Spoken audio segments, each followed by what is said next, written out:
So let me read for you the first 12 verses of Ruth chapter 4. It said, "Now Boaz had gone up to the gate and sat down there. And behold, the Redeemer of whom Boaz had spoken came by. So Boaz said, 'Turn aside, friend, sit down here.' And he turned aside and sat down. And he took 10 men of the elders of the city and said, 'Sit down here.' So they sat down. Then he said to the Redeemer, 'Naomi, who has come back from the country of Moab, is selling a parcel of land that belonged to our relative Elimelech. So I thought I would tell you of it and say, buy it in the presence of those sitting here and in the presence of the elders of my people. If you will redeem it, redeem it. But if you will not, tell me, that I may know. For there is no one besides you to redeem it, and I come after you.' And he said, 'I will redeem it.' Then Boaz said, 'The day you buy the field from the hand of Naomi, you also acquire Ruth the Moabite, the widow of the dead, in order to perpetuate the name of the dead in his inheritance.' Then the Redeemer said, 'I cannot redeem it for myself, lest I impair my own inheritance. Take my right of redemption yourself, for I cannot redeem it.' Now this was the custom in former times in Israel concerning redeeming and exchanging.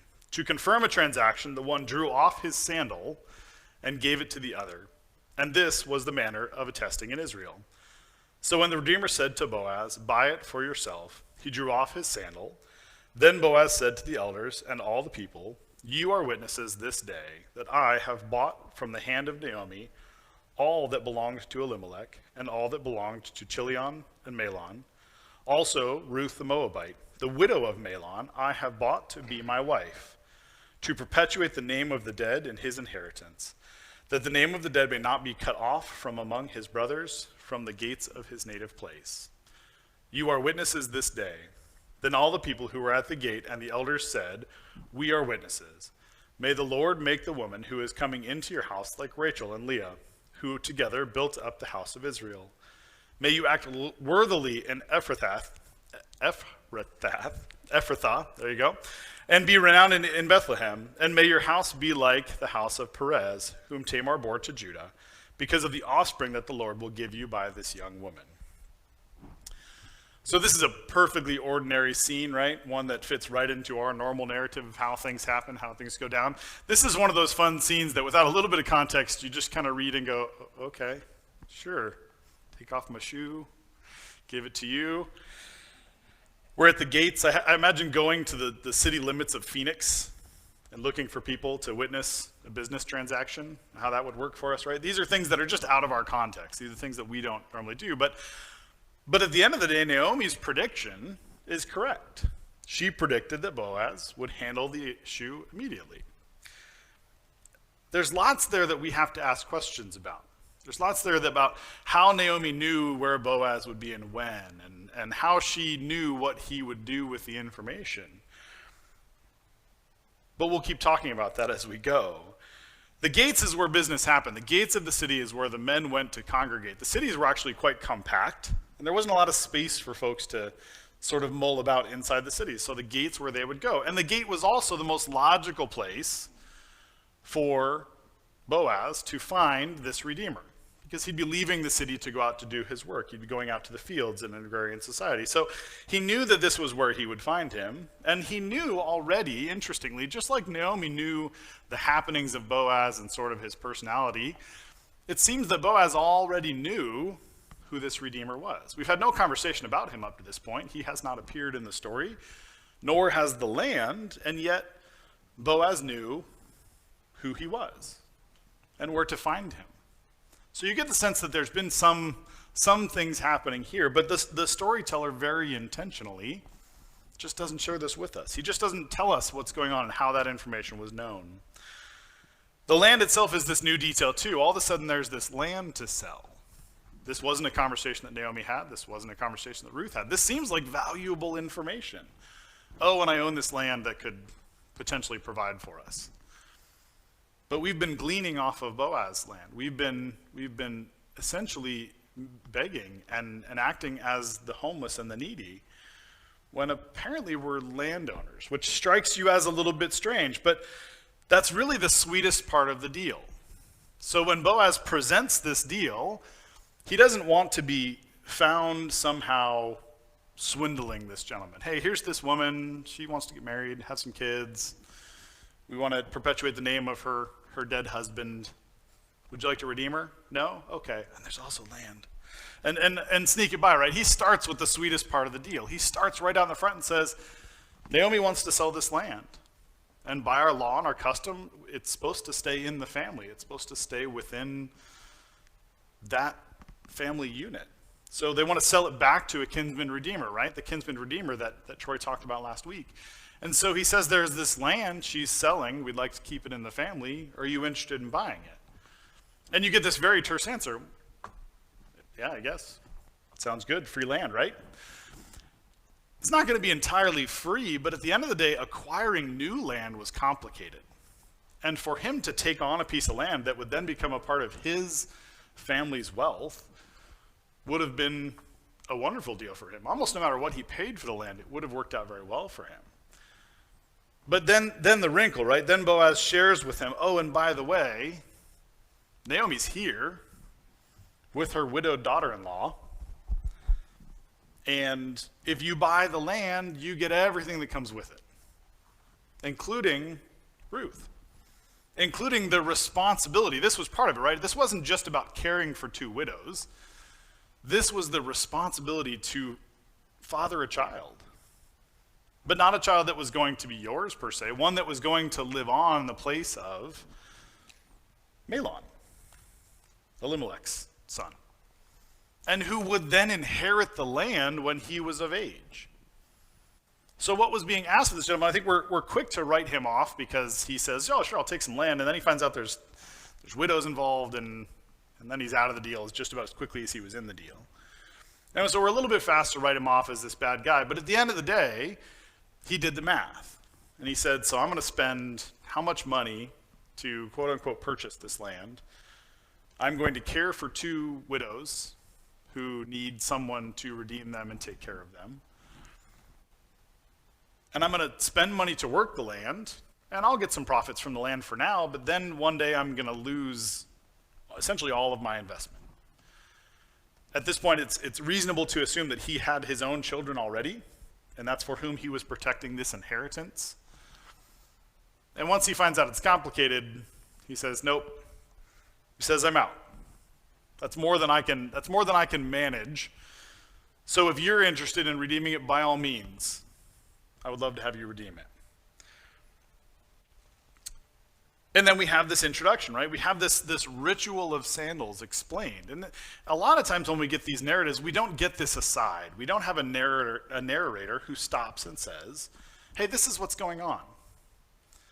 So it gives us a little bit of a clue about when this was recorded and for what purpose. Maybe this wasn't as familiar a thing, right? This is during the time of the judges. As we've heard over and over, this was when everybody was doing their own thing. We had sort of all these loose customs. The law was nowhere to be found or heard from, and the central government of Israel was essentially non-existent. And what there was of it was a little scary. So we're told a little bit about when this was recorded. This is an interesting ritual, but it's one of those things that you wouldn't do accidentally, right? This was one of the things that makes sure, it's like signing a contract. Oh, I slipped and fell and wrote my signature on the contract. This is very similar to that. It's, I took off my shoe and handed it to him, and my foot itched. There's not really a good explanation for why you would do this, short of a public agreement. And you had Boaz, who very wisely didn't just go to the gates and confront this redeemer, but gathered a group of witnesses. Not because there was any crime, not because there was anything wrong here, but because he wanted whatever transaction took place to be 100% above board. So there were witnesses to it, and they know that they had done it right, and they had done it according to law. Again, you have Boaz, this man who sort of extraordinarily is a righteous, God-fearing man, doing his best to follow the law at a time when that just wasn't the case for most people. The ritual is preceded, and you get these blessings from the elders. It's really kind of an interesting section of this passage. Everybody is agreed, and the elders go about blessing Boaz and his new wife, Ruth. And this would have been essentially their marriage. This would have been not just their betrothal, but she didn't really have a say, so this would have more or less been done at this moment. And you have the elders of the city bless them. And the blessings come, as they so often do for Old Testament Israel, in reference to what has already occurred, what God has already done. The first blessing is that they would be like Rachel and Leah, the founders of the Israelite people. The mothers, albeit technically in some cases, of the 12 tribes that would make up Israel. And then you have a blessing of Tamar and Perez, the founder of the tribe of Judah. And Perez's family would have made up the largest and the strongest remaining of the tribe of Judah. So you have an approval, you have a blessing. All that's left now is to go back and see it through. So we pick back up in the story in verse 13. Ruth chapter 4, verse 13, it says, "So Boaz took Ruth, and she became his wife. And he went into her, and the Lord gave her conception. And she bore a son. Then the women said to Naomi, blessed be the Lord, who has not left you this day without a redeemer. And may his name be renowned in Israel. He shall be to you a restorer of life and a nourisher of your old age. For your daughter-in-law who loves you, who is more to you than 7 sons, has given birth to him." Then Naomi took the child and laid him on her lap and became his nurse.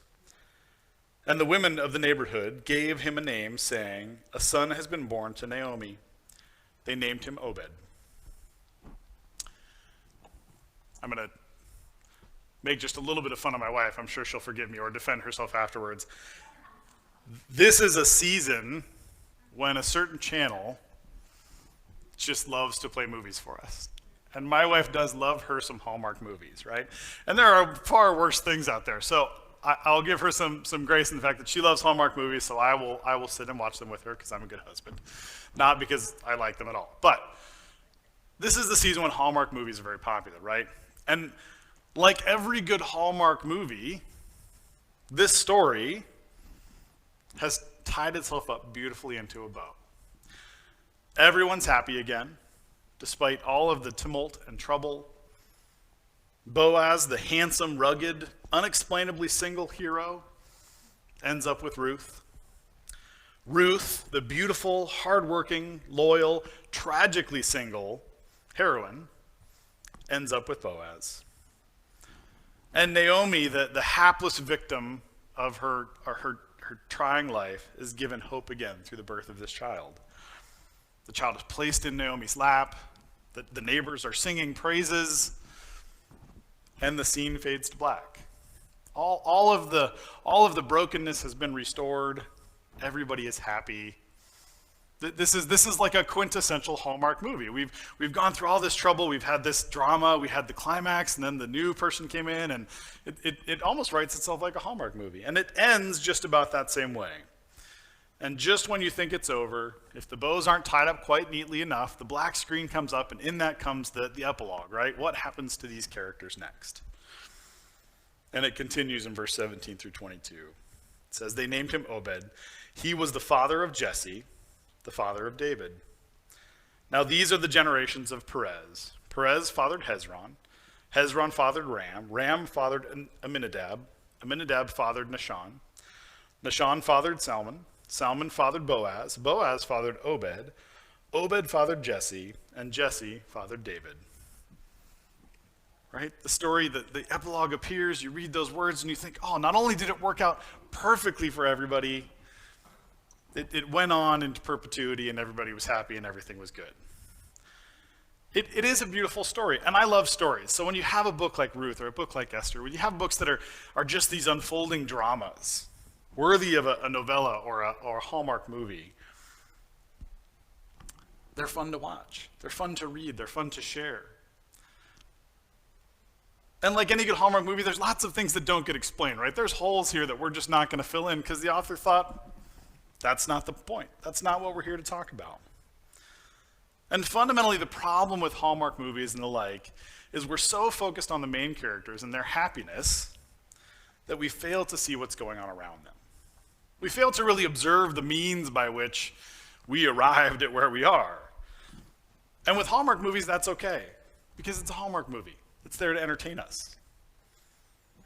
When we watch superhero movies, we don't punch holes in all the impossibilities. we just enjoy the movie. Because again, it's there to entertain us. But we have to come to expect a little bit more when we're looking at stories in the scriptures. When God takes his time to put a story like this in the Bible for us, the assumption is there's a reason. And it's not just because we all wanted to see Ruth and Boaz end up together. But I know we all have that moment of gasp when we find out there's another redeemer, right? Everything's going to get ruined.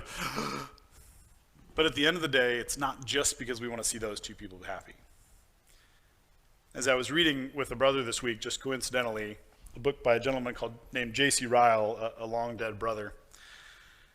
He says, to attain and keep up the habit of looking steadily at invisible things as if they were visible, to set before our minds every day as grand realities our souls, God, Christ, heaven, hell, judgment, eternity, to cherish an abiding conviction that what we do not see is just as real as what we do see, and 10,000 times more important.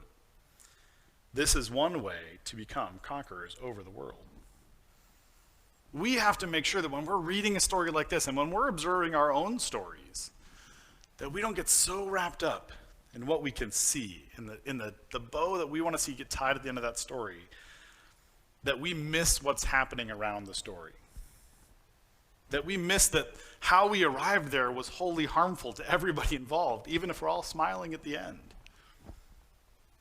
So we have to ask questions like, why was this written?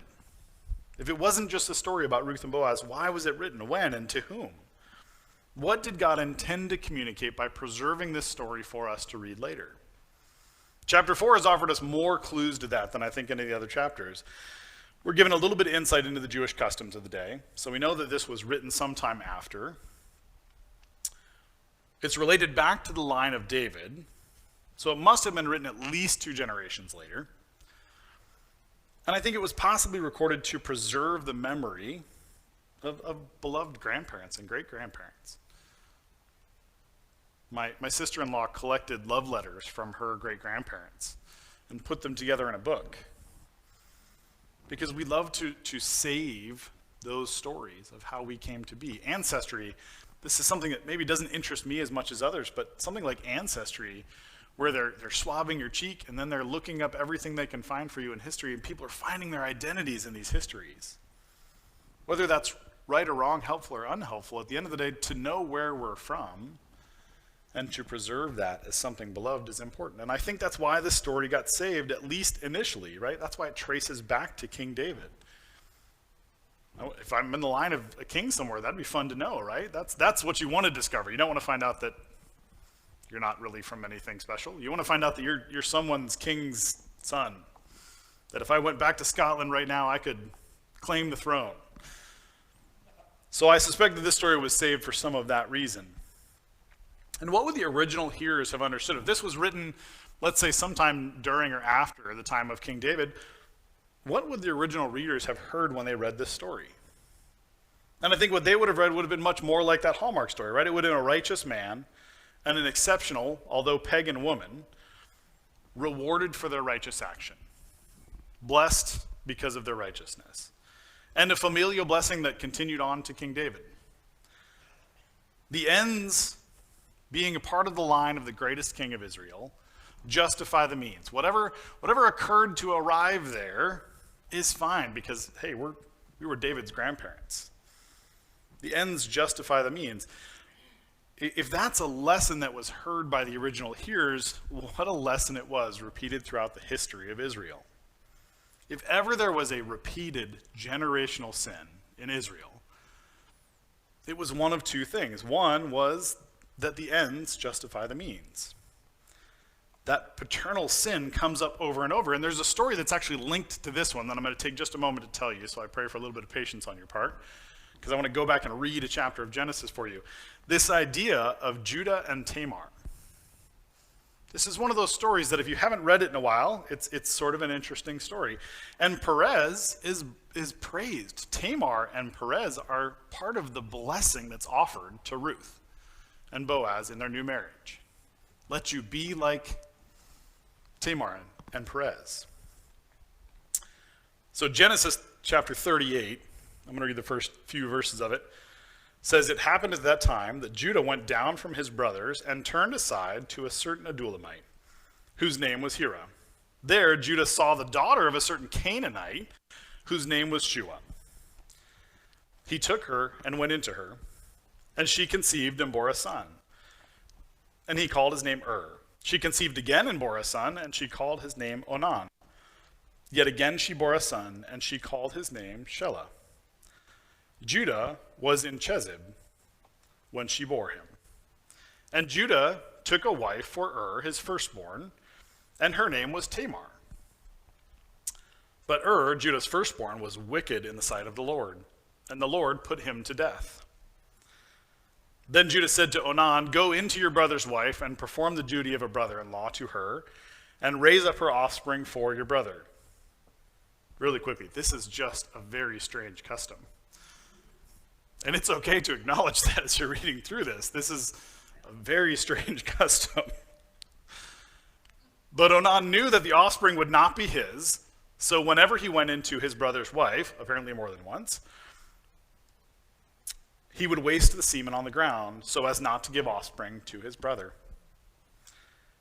And what he did was wicked in the sight of the Lord, and he put him to death also.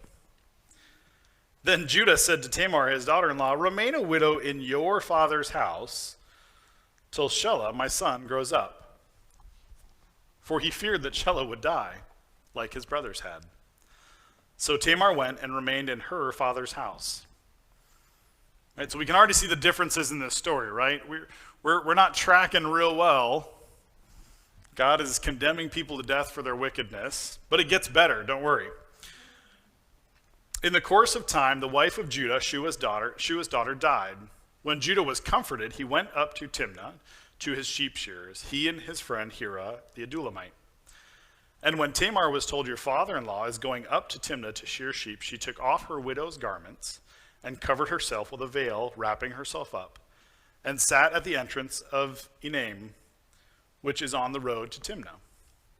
For she saw that Shelah was grown up and had not been given to him in marriage, and she had not been given to him in marriage. When Judah saw her, he thought she was a prostitute, for she had covered her face. He turned to her at the roadside and said, "Come, let me come into you." For he did not know that she was his daughter-in-law. She said, "What will you give me that you may come into me?" He answered, "I will send you a young goat from the flock." And she said, "If you give me a pledge until you send it." And he said, "What pledge shall I give you?" She replied, "Your signet and your cord and that staff that's in your hand." So he gave them to her and went into her. And she conceived by him. Then she rose and went away, and taking off her veil, she put on the garments of her widowhood. When Judah sent the young goat by his friend the Adulamite to take it back to the pledge, the woman's hand, he did not find her. And he asked the men of the place, "Where is the cult prostitute who was at Enaim at the roadside?" And they said, "No cult prostitute has been here." So he returned to Judah and said, "I have not found her." Also the men of the place said, "No cult prostitute has been there." And Judah replied, "Let her keep the things as her own, or we shall be laughed at." Right? You don't want to ask around too much what happened to the prostitute you had sex with, because that might be embarrassing for you. "You see, I sent this young goat, and you did not find it," right? "I attempted to pay for the services I received. You didn't find it." Verse 24, about 3 months later, when Judah was told, "Tamar, your daughter-in-law, has been immoral," how dare she? "Moreover, she is pregnant by immorality." And Judah said, "Bring her out and let her be burned." And as she was brought out, she sent word to her father-in-law, "By the man whom these belong, I am pregnant." And she said, "Please identify whose these are, the signet and the cord and the staff." Then Judah identified them and said, "She is more righteous than I, since I did not give her to my son Shelah." And he did not know her again. Judah is the father. Right? Judah fathers the nation of Judah. Perez and Tamar. Perez is the son of Judah and his daughter-in-law Tamar. who at the time when he went into her, since that's the euphemism we're using today, thought she was a prostitute. That doesn't make it better. And this is the blessing that Ruth and Boaz received. Let you be like Tamar and Perez. And this is just one example. We could talk all morning about the variety of examples we have of this, right? The other blessing was for Rachel and Leah. And as I said, they mothered the nation of Israel, the 12 tribes. Well, you might go back and read that story too. They mothered most of them. Some of them were handmaidens' children. It's a mess. And it's this thing where we decide that whatever it takes to get the blessing that I think I've been promised is good. I went all the way down that road because to come back here and say that this idea that if the lesson learned from this story is, hey, as long as it worked out in the end, then whatever means are necessary. And the blessings from the nation of Israel at this time of the judges seems to reflect that. May you be like Leah and Rachel, who, hey, by whatever means they had to, fathered the nation of Israel. May you be like Tamar, who by whatever means necessary, fathered the tribe of Judah. The stories of Ruth and Esther and Rachel and Leah and Tamar make up the lineage of the Jewish people, but they are fraught with impatience, sin, self-service, and the lack of faith. The men in the stories are poor leaders and usurpers of authority and rights. These stories are not about God working through sin and evil action. They are examples of God working sovereignly in spite of sin and evil action. Naomi is blessed and redeemed, but it is not her shrewdness that achieves this for her. It is not Naomi's righteous action that leaves her at the end of the story clutching her new grandchild, who will be her redeemer and her heir. Her and her husband left Israel to go live in a foreign country because they doubted God's provision for them. She married her children to pagan wives from a country that they would have been forbidden to even be in, let alone marry their children to. She sent one daughter-in-law away and sent another to beg on her behalf. When it was all said and done, she sent her daughter-in-law to seduce, or at the very least, in the lightest version of that story, manipulate a potential redeemer, who at that point I think she would have known was not the first redeemer with rights. All of this should have ended in calamity and shame and dishonor. When the attitude we take is whatever it takes to get the blessing that I'm promised, that is where those stories should end. In calamity and shame and dishonor. But this really isn't Naomi's story. It begins with Naomi and it ends with Naomi, but this really isn't Naomi's story. And even despite the fact that it bears Ruth's name, it's really not Ruth's story or Boaz. This has always been God's story. He continues to be the main character of this story. He's the one we're being introduced to over and over. He's the one whose character is being revealed to us as the story unfolds. Let me tell you about what we know about the character of God from the story of Ruth. First, we know that God is faithful. In 2 Timothy chapter 2, 11 to 13, Paul says, "The saying is trustworthy, for if we have died with him, we also live with him. If we endure with him, we also reign with him. If we deny him, he also denies us. If we are faithless, he remains faithful, for he cannot deny himself." God provided for Ruth. Despite having been full, as Naomi called herself, she left Israel. God returned her empty but not alone. God provided Ruth, who consistently provided for, cared, accompanied, and treated Naomi with an extraordinary love. In the initial gleaning, she returned with more food than expected. When she returned from the threshing floor, she didn't return in shame and dishonor. She returned with immense provision and the promise of redemption. In the marriage of Boaz, Naomi and Ruth were redeemed by marriage and care. And in providing an heir, Ruth, again, provided redemption for Naomi. Over and over and over, God gave and gave and gave through a means that was just unreasonable and unlikely. The story ends with Naomi's blessing, but it was only the grace of God and his covenant love that provided that blessing. Naomi's faithfulness did not earn that blessing. That was God's grace, and God's grace alone. The second thing about God's character, God blesses for the sake of blessing. Back in Genesis 12:2, when this whole story began for the tribe of Israel with Abraham, he said to Abraham, "And I will make of you a great nation, and I will bless you and make your name great so that you will be a blessing." So that you will be a blessing. This is continued in the New Testament in Luke chapter 6, verses 37 and 38. "Judge not, and you will not be judged. Condemn not, and you will not be condemned. Forgive, and you will be forgiven. Give, and it will be given to you. Good measure, pressed down, shaken together, running over, will be put into your lap. For with the measure you use it, it will be measured back to you." This verse gets applied to a lot. What is the it? But the it here is grace. The part of us that doesn't judge other people, the part of us that forgives when we could hold a grudge, the part of us that condemns when there's reason to condemn is grace. And when we give of that grace, God loves to give it back to us. I think it's fun that this verse says it will be put in your lap, just as Obed was placed in Naomi's lap. Despite her unfaithfulness, God was enduring and faithful and blessed those in this story who over and over blessed others. This entire story, if we look at what it's actually about, what the storyline traces, it's about preserving Elimelech's lineage. Yes. Elimelech, the guy who was mentioned like twice in the entire story, this entire story is about raising up offspring for Elimelech so that he can continue on. His namesake can continue on. His heritage can continue on. And yet he's reduced to a footnote. If Obed was officially Mahlon's offspring, then Elimelech really isn't talked about in this story.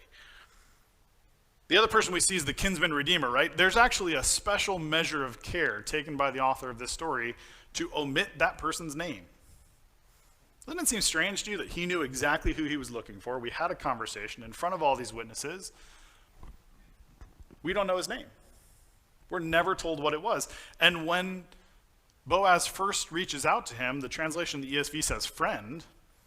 What it essentially translates in the Hebrew is Mr. So-and-so. Hey, so-and-so, come sit. And then it's the Redeemer. We're never given his name. And ironically, it is to protect his inheritance, to protect his name and his family, that he refuses to care for others. The irony here is he rejects God's offer to care for and love this person whom he had a responsibility to, even if an optional one. And we don't ever know his name. Elimelech is a footnote. The Redeemer's nobody. He doesn't even get a name. The inheritance that he protected instead of caring for others is lost to history. In the end, Ruth and Boaz are named in the line of David, the two who continued to bless others when they could have blessed themselves. Each of them, though not perfect, sought to bless others out of their blessing. What the Jews consistently failed to understand in the Old Testament about their covenantal blessing was that it was purposeful. It was not because they were righteous, it was for the sake of their righteousness. It was not because they blessed others, it was so that they could bless others. And instead, they constantly turned it back in on themselves. Another point of God's character revealed in Ruth is God sovereignly chooses his people. Exodus 33:19 says, God says to Moses, and he said, "I will make all my goodness pass before you, and will proclaim before you my name, the Lord. And I will be gracious to whom I will be gracious, and I will show mercy on whom I show mercy." God consistently chooses unlikely characters from the history of the Bible to do the work that he wants to do, almost always because the people who are there to do it simply won't. Ruth was about as unlikely as they come, from a pagan nation where her religion would have been wildly incompatible with the true religion of Yahweh. Yet he graciously and sovereignly redeems her, not just from being a childless widow. He brings her to faith in him He brings her into the blessing of God's people. He makes her part of God's people. And he brings her into the line of David. He placed in her an unnatural and an inhuman devotion to Naomi that no one else had. And he protected her from certain harm over and over and over. Finally, God's sovereignty. God is sovereign over everything. It's almost Christmas time, right? So I can't help but read Galatians 4:4-5. It says, "But when the fullness of time had come, God sent forth his son, born of a woman, born under the law, to redeem those who were under the law, so that we might receive adoption as sons." The words I love in that verse are, "in the fullness of time." God, who stands outside of time, had taken account of everything that was happening and will ever happen. And in the moment that he ordained, he puts it into place. He orchestrated the events of this story to achieve his purposes. He happily works through the righteous actions of his people, and he sorrowfully works through the actions of sinful people as well. He will and continues to work all things to his purposes. So this is the moment in the sermon where I always say, so what? If I've written a sermon, if I've looked at a passage, and there's not a so what here, what do I do with this? What do I do with this? How do I take what is a beautiful story and something about the character of God and actually put it into some kind of action? Since I believe that this story is God communicating his character, I hope that we understand things about his character that affect our lives. One is faith in the scriptures. This is a real story about real people. And if this wasn't a real story about real people, who would make up this story to be a part of the line of David? And that's consistent. We're going to look at the genealogy next week in Matthew 1, and it's just fraught with people who don't belong there. If I'm going to write a story about the Redeemer who comes to earth and saves all of us, the line of people that lead up to him isn't going to be quite as messy. And it's not like we just happen to know that Boaz was the father. No, Ruth is named in there. We are given the names of the people who scandalize the story.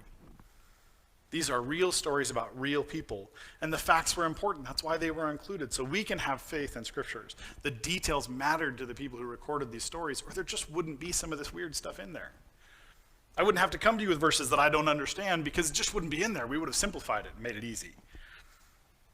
So faith in the scriptures is one. Two, seeking the only true Redeemer. This is not a parable or an allegory, and I want to be really careful not to do that. I want to be really careful not to just paste us over the pictures of people in the Bible and say this is what we should do. But there is principle and illustration here.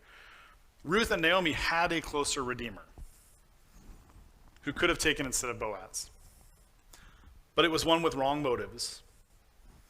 It was one of the people who wouldn't have had the right reasons to care for them. We have myriads of false redeemers in our lives who are willing to take our land, but who aren't going to care for us, who won't give us value or rescue as they promise. Similarly, we can't force God's hand. We can't go to the threshing floor and seduce God to be our Redeemer. We can't force him. We're not good enough. We can't earn it.